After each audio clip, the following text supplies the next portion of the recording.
Ever wondered what really happens after dark in the mystical land of Mount Everest?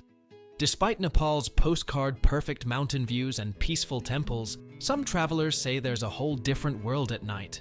One filled with hidden clubs, complex cultural rules, and whispered struggles that Nepali women face in the shadows. In this documentary, we'll peel back the layers of tradition, nightlife secrets, and silent battles to reveal the shocking truth about Nepal after sundown. Ready to explore? 2. Nepal's cultural and social landscape. Nepal is often seen as a peaceful Himalayan paradise, where giant snow-capped peaks guard centuries-old temples, and Buddhist monks chant in serene courtyards. But beneath this tranquil exterior lies a diverse society shaped by history, religion, and deep-rooted cultural norms. Understanding these elements is key to figuring out what's really happening after dark. Let's start with a quick look at Nepal's background. For centuries, it was a kingdom under a powerful monarchy, isolated from the rest of the world. That began to change in the mid-20th century, when global influences started trickling in. By 2008, Nepal became a federal democratic republic, and modern ideas, technology, and tourism skyrocketed.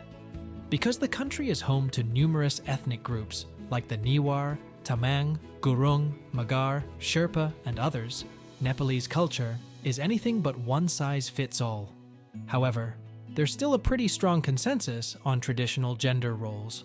In many families, men are seen as providers and protectors, while women are nurturers and caretakers. This mindset can sometimes limit women's freedom, especially regarding nightlife. Many parents believe that a decent girl shouldn't roam around at night, which can lead to stigma if she does. When you add religion into the mix, mainly Hinduism and Buddhism, with some Islamic and Christian minorities, there are moral codes that heavily emphasize modesty, respect for elders, and preserving family honor. In a lot of Nepali households, staying out past a certain hour feels like stepping outside what's culturally acceptable. That's not just parental worry. It's also neighbors gossiping, extended family weighing in, and even your local shopkeeper making comments. But times are changing, especially in Kathmandu, Pokhara, and other urban hotspots. Younger generations are embracing new lifestyles, partly due to the growing number of smartphones and internet access. Whether it's K-pop dance trends, Hollywood movies, or Western bars setting up shop, these influences are giving young Nepalis fresh perspectives on fun. Still, tension brews between old traditions and modern freedom. This clash is especially visible when it comes to women wanting to go out at night. Some women share stories online, describing their family's disapproval if they join friends for an evening movie or a late dinner. Others say they were told, "Good girls don't go out, period." Yet, these same women also see ads for neon-lit rooftop bars or read about ladies' nights in Tamil, Kathmandu's bustling tourist district. There's definitely a split reality: the progressive city vibe and the conservative family expectations. Another important piece of the puzzle is the urban-rural divide. While Kathmandu, Pokhara, and other big cities have nightlife scenes, clubs, bars, music festivals, rural areas might still shut down by 8 p.m. If you're in a small village, your idea of nighttime fun might just be chatting around a fire. Meanwhile, in the city, you could be dancing in a club that plays EDM until midnight, or later if the bar bribes the right official. So, how does all this tie into the nighttime environment women face?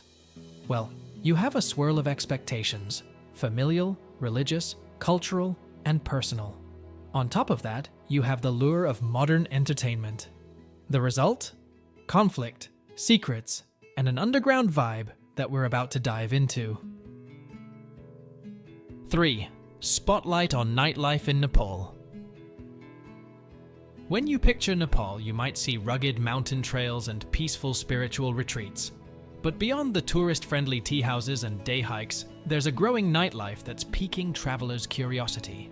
It may not be as flashy as Tokyo or as wild as Bangkok, but places like Tamil in Kathmandu and Lakeside in Pokhara light up with bars, clubs, and restaurants catering to both tourists and locals looking for a little excitement. One main hub is Tamil, the go-to spot for backpackers. By day, it's a maze of shops selling trekking gear, incense, and little Buddha statues. By night, neon signs and live music beckon anyone craving a party. Bars feature everything from rock cover bands to Nepali folk fusion, and you might encounter a random DJ night in a small cramped venue that's surprisingly international. Pokhara's lakeside is another popular area, where overlooking the calm Thewa Lake by day can turn into bar hopping by night. But don't assume these neighborhoods are only for foreigners. Plenty of urban Nepalis also want to unwind after a long workday. You'll find them sipping cocktails in modern lounges or enjoying local craft beer.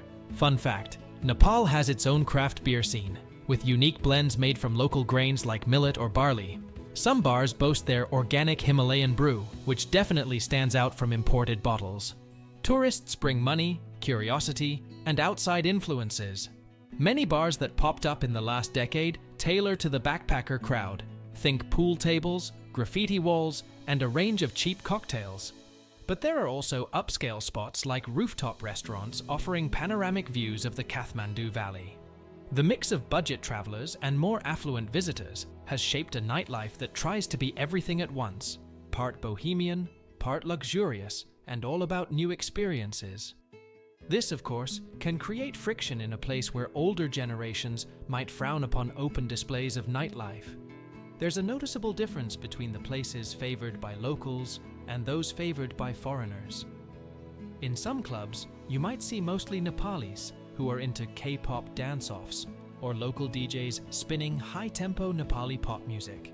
In others, you might find an international vibe with reggae bands, jam sessions, or acoustic sets playing classic Western hits. And in certain cases, these worlds collide. Nepali students mixing with global backpackers, everyone just having a good time. Officially, bars and clubs have to close around midnight, sometimes earlier. But there are rumors that a few places slide some cash under the table to the local police to keep the party going after hours. That said, enforcement can be unpredictable. Sometimes you'll see a crackdown, with cops barging in to shut places down.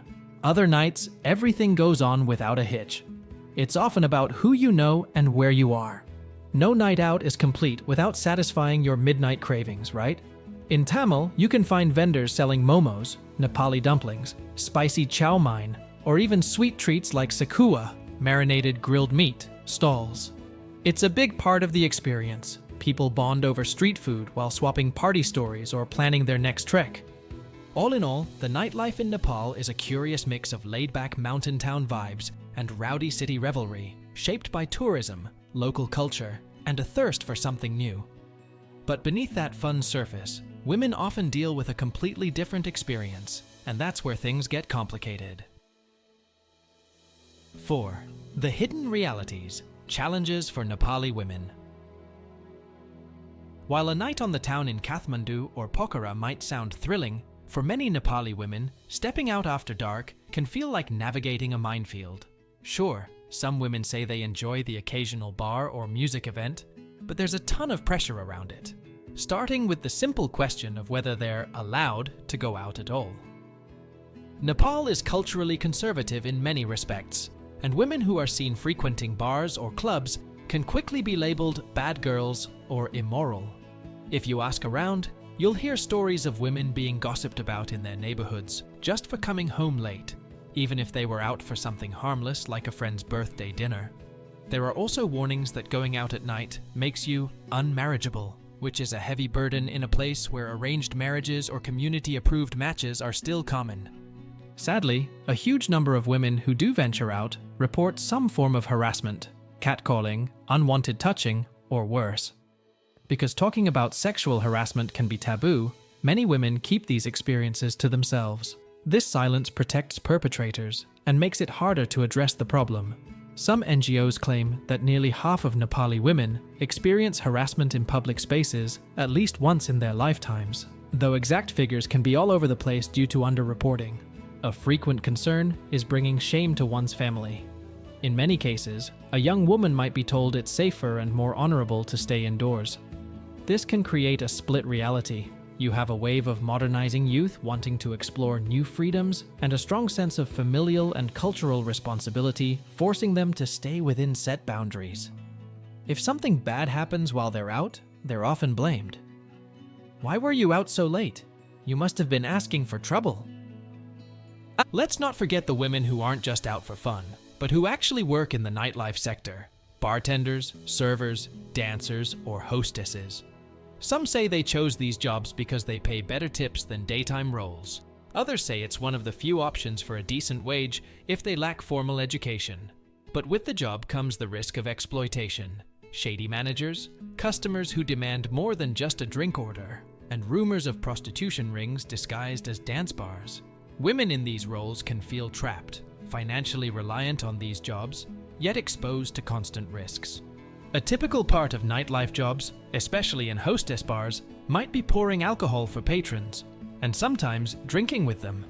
Workers often mention feeling pressured to keep a guest entertained, which can mean downing multiple shots in a short span. This leads to health risks and possible scenarios where boundaries are blurred. Some women talk about how they only took the job for a quick buck, but ended up entangled in a scene far more harmful than they ever imagined. So behind the neon lights and catchy tunes, Nepali women face a blend of cultural judgment, personal risk, and societal expectations. This is why, for many, a night out isn't just fun, it's a calculated risk. 5. Illicit activities and shadowy underbelly. When people think about vice industries in Asia, places like Makhu or certain red light districts might come to mind. Nepal doesn't usually make that list, but talk to locals and you'll hear hushed stories about hidden gambling dens, unregistered clubs, and even alleged trafficking rings lurking in the shadows of major cities. While Nepal has a few official casinos, mostly in high-end hotels targeting tourists, rumors suggest there are secret gambling dens tucked away in ordinary neighborhoods. These dens might appear to be family homes or closed shops, but behind locked doors, people are busy rolling dice or playing card games for significant money. It's said that some local politicians or influential people quietly back these operations, and where there's gambling, there's often debt, intimidation, and a risk for vulnerable women who might be coerced into repaying a partner's losses in terrible ways. Nepal is unfortunately known as a transit point for human trafficking, especially across the border with India. Some sources suggest that night venues in Kathmandu or border towns serve as recruiting grounds for trafficking networks. A typical scenario might involve a broker befriending a woman working in a dance bar, promising her better pay abroad. Then, she disappears. While it's tough to prove exactly how widespread this is, NGOs in Nepal are vocal about how nightlife can be a stepping stone to more sinister exploitation. The line between a dance restaurant and a front for illegal activities can blur, especially when owners keep the environment hush-hush to avoid law enforcement.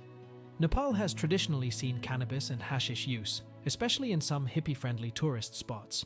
But there's talk of harder drugs like cocaine and MDMA sneaking into certain clubs, brought in by well-connected individuals or smuggled over porous borders.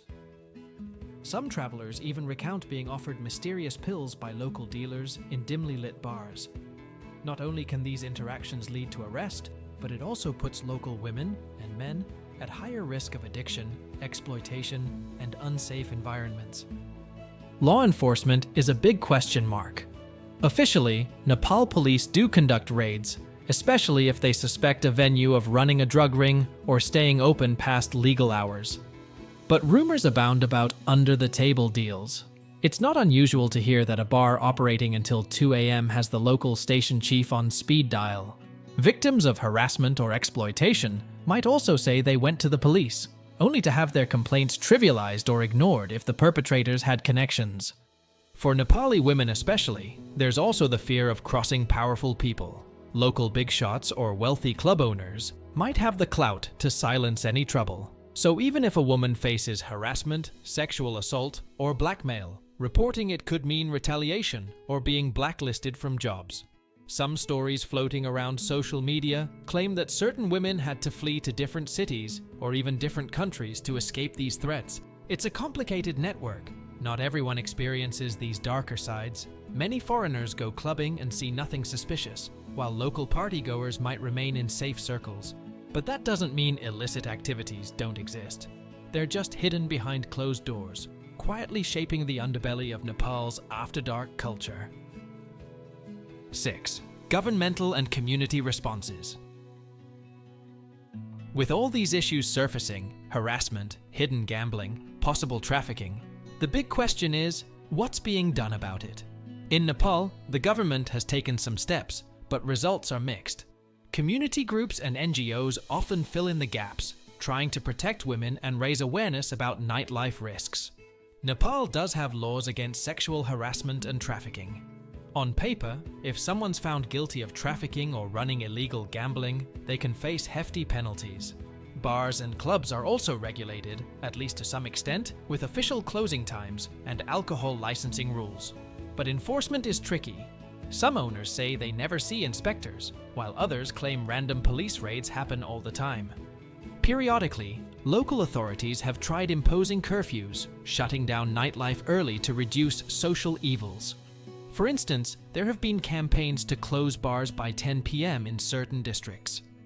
Critics argue these measures hurt legal businesses and punish everyone for the misdeeds of a few. Women's rights groups sometimes point out that restricting hours doesn't solve the real issues, like harassment or exploitation. It just pushes them further underground. A number of non-governmental organizations in Nepal focus on women's empowerment, labor rights, and anti-trafficking efforts. Groups like Mighty Nepal are famous for rescuing trafficking victims and providing them with shelter and skills training. Others focus on legal advocacy, helping women navigate the court system if they press charges for assault or harassment. These NGOs often run hotlines, set up safe houses, and coordinate with police. They can be a lifeline for women who feel they have nowhere else to turn. Beyond formal NGOs, there are smaller, more informal groups sprouting up. Think neighborhood watch programs or women's patrols, where volunteers walk around busy nightlife spots on weekend nights, offering help if they see someone in distress. Some women run private chat groups, sharing which venues are safe or which ones to avoid. You might see Facebook pages listing clubs that have had repeated harassment incidents or suspicious management practices. It's a modern way of spreading awareness and caution. Local activists sometimes hold workshops in schools or community centers, educating teens and young adults about consent, safe partying, and how to speak up against abuse. They might even stage street dramas in public squares to highlight how common harassment can be and what steps to take if you witness it. While these measures might seem small, they gradually shift attitudes and spark conversations. It's never smooth sailing. Many rural communities have limited resources. Even in big cities, there's a generational gap. Some parents simply refuse to discuss topics like nightclubs, believing they shouldn't exist in the first place. Funding for NGOs can also be erratic, making it hard to sustain long-term projects. And corruption allegations sometimes taint the credibility of law enforcement, making victims hesitate to come forward. Despite these hurdles, there's a clear push from concerned citizens, activists, and forward-thinking officials to address the issues women face after dark. These combined efforts don't magically solve everything, but they do show that many Nepalis refuse to ignore the darker side of the night. 7. Transformations and modern shifts. Nepal is changing fast. Technology, social media, global travel, and a younger generation hungry for something new are all reshaping what nightlife means. But how do these changes transform the challenges women face? Let's look at some of the shifts happening on the ground. Walk down a street in Kathmandu, and you might see a cafe playing the latest K-pop hits on one side, and a shrine with centuries-old carvings on the other. Younger Nepalis are exposed to global pop culture in a way their parents never were. This cross-pollination of ideas sometimes encourages a more open-minded approach to nightlife, like seeing clubs as normal places to socialize, rather than dens of sin. Of course, not everyone loves this. Traditionalists worry it dilutes cultural values or encourages Western immorality. Platforms like TikTok, Instagram, and Facebook have become major spaces for young Nepalis to showcase dance challenges, new outfits, and yes, glimpses of nightlife. Influencers might post about a trendy bar in Tamil, sparking curiosity among followers who've never been there before. Social media can also be a tool for accountability. If someone experiences harassment or sees shady activities, they can warn others online. A single viral post about a club's wrongdoing can seriously harm that club's reputation, pushing some venues to improve their security or staff training. In an effort to provide safer spaces, some bars and lounges organize ladies' nights or all-women events. While critics argue this only isolates the problem, Others see it as a temporary but necessary step. In these gatherings, women say they can let their guard down a bit, meet new people, and have fun without constant fear of harassment. It's not a perfect solution, but it does reflect a growing demand for female-friendly nightlife options. Some entrepreneurs recognize the value in being seen as a secure place. This might mean more visible security guards, training staff to handle harassment complaints, or installing better lighting. A handful of bars also employ female bouncers or female-led management teams, hoping to create an environment where women customers feel safer. Interestingly, the added cost can be offset by attracting a clientele that appreciates these measures, both local women and travelers who want peace of mind while they party. While it's still in flux, there's periodic talk among lawmakers about revising labor laws to protect women working in nightlife. For instance, some propose mandatory guidelines for hostess bars, requiring them to register and provide safer working conditions. Another idea floating around is clearer protocols for investigating harassment, so victims don't end up with their cases stuck in legal limbo. Whether these proposals gain traction depends on political will, but it shows a growing awareness of nighttime risks. Despite these developments, plenty of hurdles remain. The cultural stigma against women out at night hasn't magically vanished. Family honor is still a big deal, and many fear that being associated with bars or clubs, whether as a patron or employee, will ruin marriage prospects or social standing. Corruption and lax enforcement can undermine even the best-intentioned reforms. But for the first time in a long while, multiple forces, technology, activism, globalization, are converging to reshape the conversation around women's safety and nightlife in Nepal. 8. Personal perspectives and interviews. A documentary-style narrative isn't complete without hearing real voices. Although we can't literally interview people here, let's imagine some composite viewpoints based on stories shared online, local anecdotes, and rumored experiences. These perspectives help paint a more personal, less abstract picture of Nepal's nighttime realities. Local young woman, late 20s.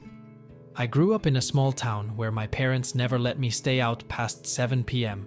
When I moved to Kathmandu for college, I was excited to explore, but the first time I went to Tamil at night, I got groped by some stranger in a crowd.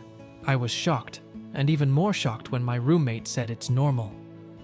She told me to always carry a jacket or scarf to cover up.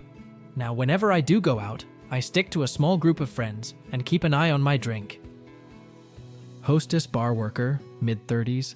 People think all women who work in dance bars or hostess bars are prostitutes, but it's not that simple. I serve drinks, chat with customers, and sometimes dance. Yes, it can be creepy. Some men think paying for a bottle of whiskey gives them the right to grab me. But I do it because the tips are high, and I need money for my kids' school fees. I hate the stigma though. My relatives in my hometown have no idea what I do. I tell them I work in a restaurant.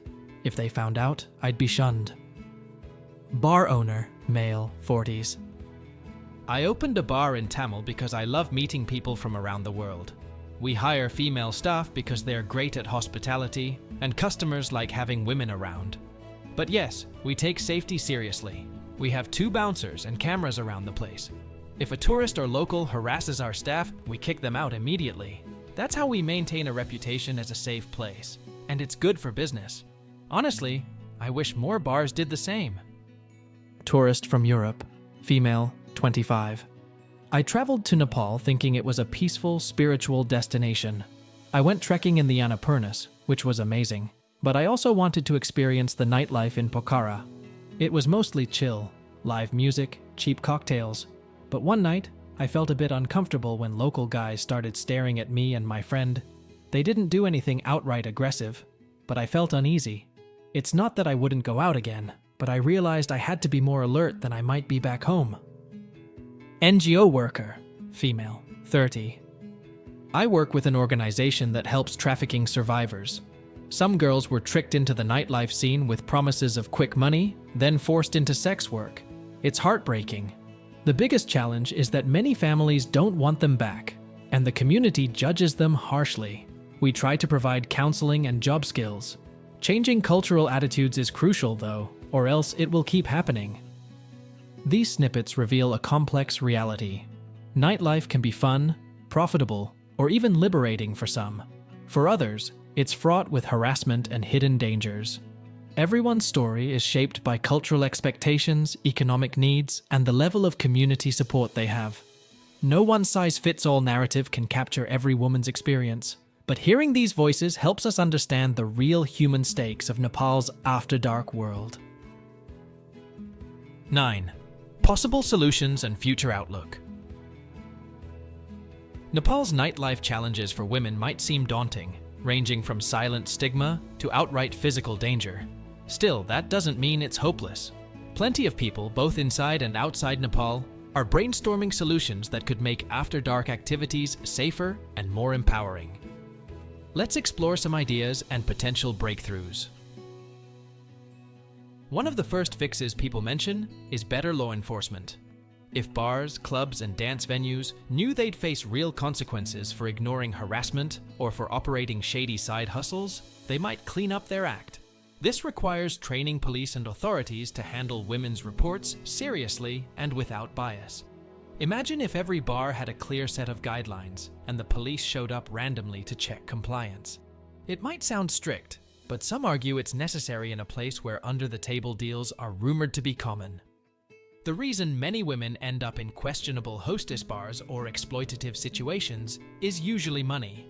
By boosting women's employment opportunities through microfinance programs, vocational training, or even scholarships, fewer would feel forced into nightlife jobs that come with high risks. Many NGOs and women's groups already promote skills training in tailoring, handicrafts, or entrepreneurship, aiming to give women real alternatives. Cultural stigma doesn't vanish overnight, but education can chip away at it. Schools, colleges, and community centers could run programs teaching young people about consent, respect, and the dangers of victim blaming.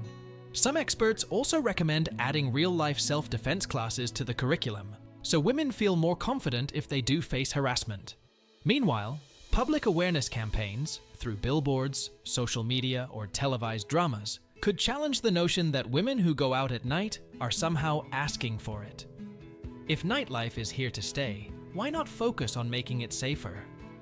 Bar and club owners who are genuinely committed can adopt zero-tolerance harassment policies, employ well-trained security, and enforce a no-questions-asked approach to ejecting problematic patrons. Venues can also designate staff members as go-to people for anyone feeling unsafe. Some places in Kathmandu already do this, giving out wristbands that signal, "I need help," to staff. The more such innovations spread, the easier it becomes to create a culture of accountability. Tourists play a big part too. Blogs and travel sites could highlight not just the cool spots in Tamil or Pokhara, but also mention safety tips and the importance of respectful behavior toward local women. Many travelers have no idea that catcalling or drunken behavior might deeply disturb local women who already face social pressures. Encouraging travelers to be mindful can reduce harmful interactions and promote more positive cultural exchanges. Ultimately, the biggest shift will come from within Nepal itself, when communities decide that respecting women's freedom is non-negotiable. This is a gradual process, but can be accelerated by strong role models in media or politics. If local celebrities or influencers champion women's rights, or if a new wave of female politicians push for progressive laws, we could see a cultural tipping point.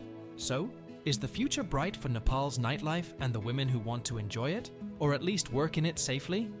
Many believe so. They see these changes, however slow, as signs of progress. With ongoing efforts and collective will, Nepal's after-dark scene could transform from a space of hidden dangers into one where women can step out without fear. We've taken a deep dive into what Nepal's nightlife really looks like, beyond the glossy travel brochures of scenic mountains and spiritual retreats.